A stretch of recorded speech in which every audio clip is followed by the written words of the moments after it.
Hello, truth seekers all over the world. It's Matthew Beavers from BackToTheCovenant.com. Hope you're having an amazing day wherever you're at in the world, wherever you're watching this, whenever you're watching it. So, pardon the wind if it picks up again. It's pretty windy right now, and hopefully it'll cease the duration of doing this video. So, the name of this video is going to entitle either, Are we living in the last days, or are we living in the last times? Or the end of days, something like that. So recently, I think it was about maybe a month ago, I was having a conversation with a family member talking about stuff that's going on in the world currently and what could possibly be happening in their future. Some possibilities, whatnot, what the elites are planning or trying to do, trying to push on the population. And I made the statement, well, we're living in the last days, or we're living in the last times. And this family member asked, well, how do you know that? And if I remember correctly, I said, well, we can read Matthew 24 and see that. So that's what I want to do in this video, is read Matthew 24. Because that's, if we're ever wondering where we're at when it comes to Yeshua's return, or are we living in the last days, it's always good to look at Matthew 24. Yes, we can look at the book of Revelation, but what's interesting about that is everybody has their own interpretation. This means this, that means that horse means that trump means that. Not everybody has a full understanding of everything in the book of Revelation. And there are even that some people believe that the chapters are not in order. Of course, you know, they didn't have chapters back then. They had scrolls. John out on the Patmos, he didn't have chapter numbers, verse numbers. He was writing with a fancy pen on a scroll. So just like the rest of the scriptures, they're originally on a scroll.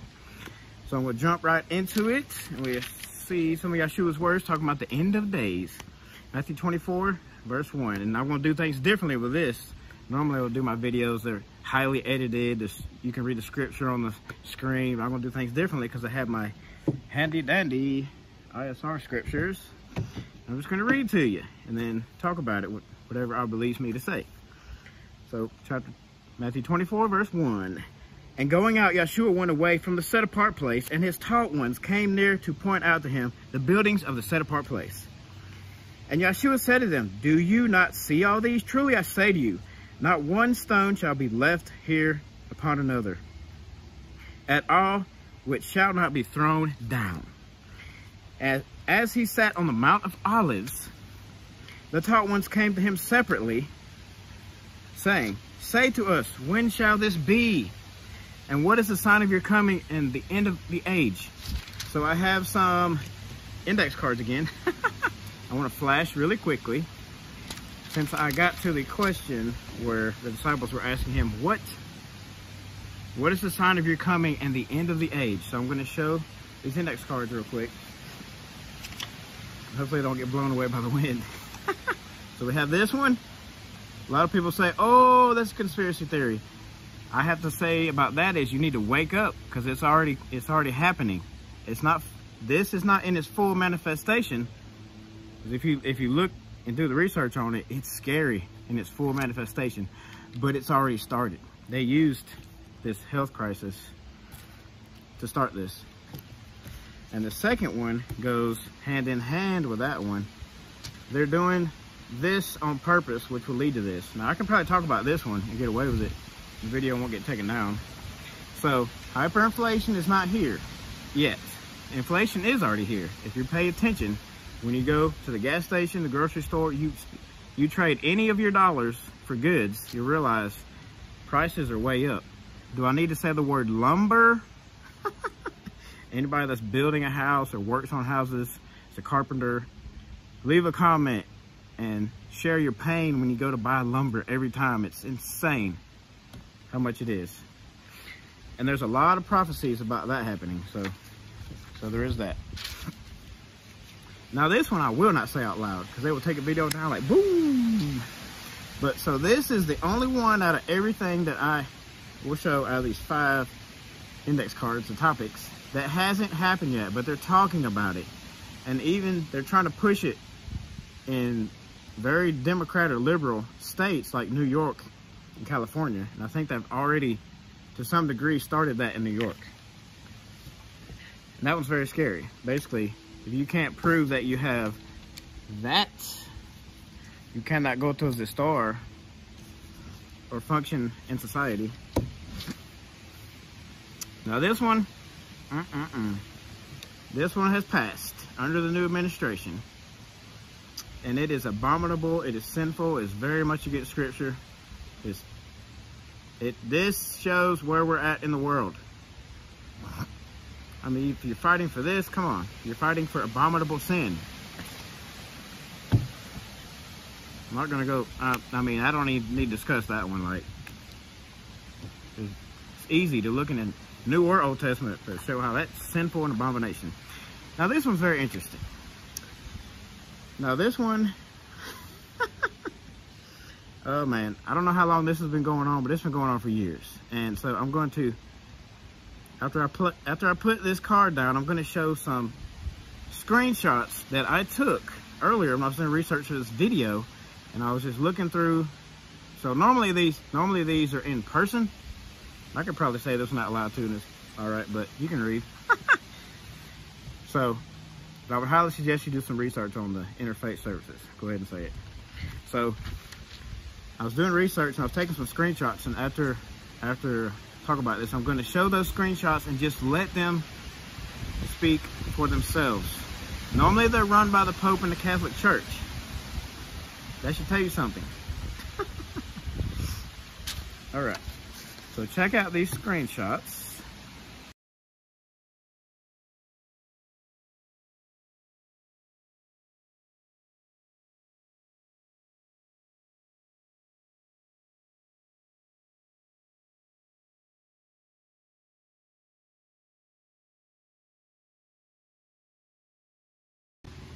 All right, with those screenshots in mind, let's go to the Torah. Take a break from Matthew 24 for a minute. Man, it's windy. My pages are like, woo. All right, we're gonna look at Deuteronomy 12, the last two verses in chapter 31 and 32. Do not do so to Yahweh your Elohim, for every abomination which Yahweh hates, they have done to their mighty ones. I mean, there's a lot of, in the interfaith services, there's a lot of different religions represented, a lot of mighty ones represented. For they even burn their sons and daughters in the fire to their mighty ones. Now, I'm not saying any of these world religions are doing this, but they're still doing abominable acts that are against scripture. All the words I'm commanding you, guard to do it. Do not add to it nor take away from it. Excuse me, let me go back to 3:32. That's where I meant to start. 30 and 31, here we go, take two. Guard yourself, that you are not ensnared to follow after them, ensnared or trapped, after they are destroyed from before you, that you do not inquire about their mighty ones. Do not inquire, do not get information about how to worship these other mighty ones. Saying, how did these nations serve their mighty ones? Let me do so too. Do not do so to Yahweh your Elohim, for every abomination which Yahweh hates, they have done to their mighty ones, for they even burn their sons and daughters in the fire to their mighty ones. That, I mean, enough said about the interfaith services. All right, let's keep going. In Matthew 24, we're going to pick up in verse 4. And as I believes me, I'll just pipe in there, share a little nugget here or there. And Yahshua answering said to them, take heed that no one leads you astray. There's a lot of that's going to happen in the end times. A lot. For many shall come in my name, saying, I'm the Messiah, and they shall lead many astray. That's been happening for a while. And you shall begin to hear of fightings and reports of fightings. See that you are not troubled, for these have to take place, but the end is not yet. I mean, there's always a possibility of war, and there's possibility of 3 right now. Which is crazy. For nation shall rise against nation, and reign against reign, and there shall be scarcities of food, deadly diseases, and earthquakes in places. So deadly diseases. Supposedly there's a deadly disease going around the world for the last year. But if you use the brain Elohim has given you, common sense, and be a free thinker, don't let your TV think for you, you realize it's not nearly as deadly as they're saying it is. But what is really deadly is the so-called cure for it. This is it going to cause way more damage and death than the actual disease. Verse 8. And all these are the beginning of birth pains. Then they shall deliver you up to affliction and kill you. You shall be hated by all nations for my name's sake. And then many shall stumble, and they shall deliver up one another, and shall hate one another. I mean, they're always trying to cause division. Some people are always about division. And many false prophets shall rise up and lead many astray. I mean, do I really need to start naming some off? There's plenty out there. And because of the increase in lawlessness, yeah, the increase in lawlessness, the love of many shall wax cold. But he who shall have endured to the end shall be saved. So, according to this verse, nobody's saved right now. Somebody says, I'm saved, or somebody else is saved, somebody has salvation. That you need to go back and read these verses. And the same verse appears in Matthew 10:22 as well. If you want to cross-reference, pretty much the exact same words. Yeshua talking again there. There as well. Verse 14. And this good news of the reign shall be proclaimed in all the world as a witness to all the nations, and then the end shall come. So that hasn't happened yet. So when you see the abomination that lays waste, I've seen some interesting things said about that. I'm not going to go into that one. That's like discussing who the Nephilim are. Spoken of by Daniel the prophet, set up in the set-apart place, he who reads, let him understand. Then let those who are in Yehuda flee to the mountains. All right, so this one right here, I would say to anybody that is a city dweller, get out of the cities. The worse the world gets, the harder it's going to be on people that live in the city. I mean, you can't be self-sufficient living in the city. I mean, you might be able to, we have a couple pots of plants over here. We're not able to do a garden where we're at, but if we could do a garden, we would. So you can't really be self-sufficient living in a city. You have to depend on the system. And once that system goes down, what you're gonna do? Verse 17. Let him who is on the housetop not come down to take whatever out of his house. And let him who is in the field not turn back to his garments. And woe to those who are pregnant and to those who are nursing children in those days. That's a tough one. And pray that your flight does not take place in winter or on the Sabbath. Because you want to be resting. And you don't want to take flight when it's freezing cold outside. Duh. For then there shall be great distress, such as has not been since the beginning of the world until this time. No, nor ever shall be. It's going to be tough, folks. You need to be ready. Be prepared physically, most importantly spiritually, but also mentally as well. Because you can be prepared in all areas, but if you're not prepared mentally, I mean, you're going to struggle. But the most important is spiritually, obviously. And verse 22, and if those days were not shortened, no flesh would be saved. But for the sake of the chosen ones, those days shall be shortened. If anyone then says to you, look, here's the Messiah, or there, do not believe. For false messiahs and false prophets shall arise, and they shall show great signs and wonders, so as to lead astray, if possible, even the chosen ones. So you can see an example of that when Moses and Aaron went to Pharaoh, and then he did the rod and it turned to a snake and all that stuff. And then the magicians of Egypt were like copying, pretty much like, okay, I got you, I call your miracle and I'll do me some magic. So messengers of the devil or Satan have power too. So just because you see a miracle doesn't mean it's from the Most High. You have to remember that. There are such things as false signs, which lead people astray, like Yeshua was talking about here. 25. See, I have forewarned you. So if they say to you, look, he is in the desert, do not go out. Or look, he is in the inner rooms, do not believe.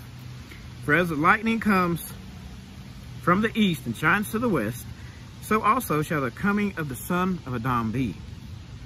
For wherever the dead body is, there the vultures shall be gathered together.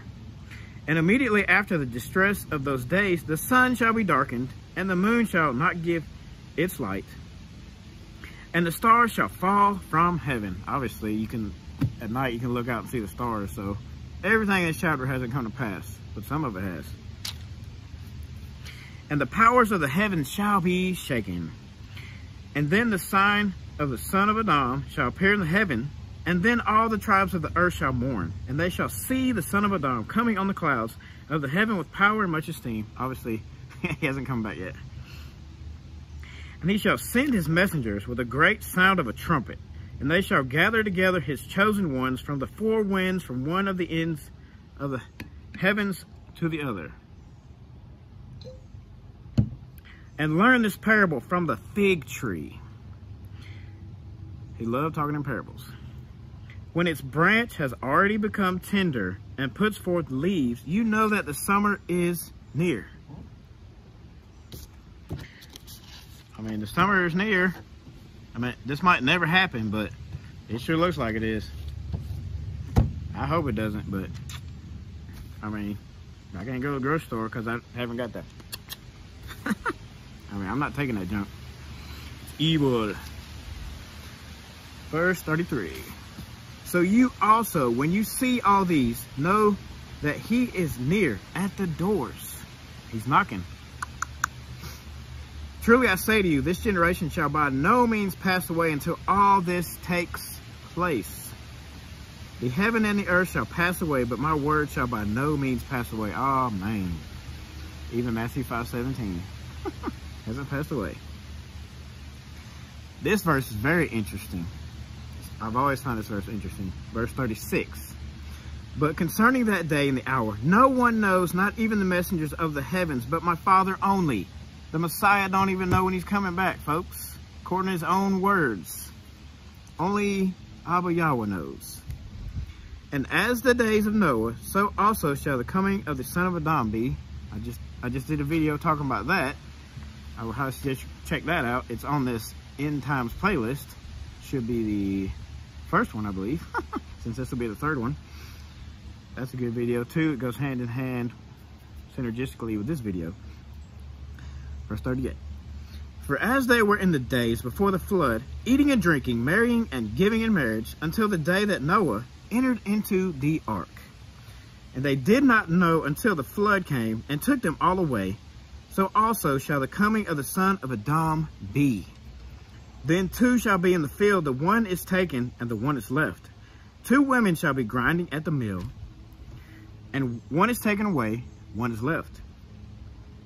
Watch, therefore, for you do not know what hour your master is coming. So we need to take being a watchman seriously. Yeshua said so. You don't need to obsess over keeping up with things in this world, but you need to pay attention. If World War III is about to pop in another country, I mean, you should know if that's about to happen. Don't stick your head in the sand and not pay attention to what's going on. You need to know how these world events are affecting your life. But find the balance, obviously. Spend time in prayer and scripture. Don't just obsess over all that stuff. Just saying. And I'll read that one again, 42. Watch, therefore, for you do not know what hour your master is coming. And know this, that if the master of the house had not known what hour the thief would come, he would have watched and not allowed his house to be broken into. Obviously, if you know a thief's coming, you're going to stop him. Because of this, be ready too, for the Son of Adam is coming at an hour when you do not expect him. You need to be ready spiritually in all areas, but most importantly spiritually. All the rest of it doesn't matter if you're not prepared spiritually. Who then is a trustworthy and wise servant, whom his master set over his household to give them food in season? Blessed is that servant whom his master, having come, shall find doing so. Hopefully when Yeshua comes, we're all doing his will and the Father's will, walking in their will, not our own, not being wise in our own eyes. Truly I say to you that he shall set him over all his possessions. But if that evil servant says in his heart, my master is delaying his coming, and begins to beat his fellow servants and to eat and drink with the drunkards, The master of that servant shall come on a day when he does not expect it, and at an hour he does not know. And shall cut him in two, and appoint him his portion with the hypocrites. There shall be weeping and gnashing of teeth. Basically, he's going to Gehenna, or Hades, or hell. So,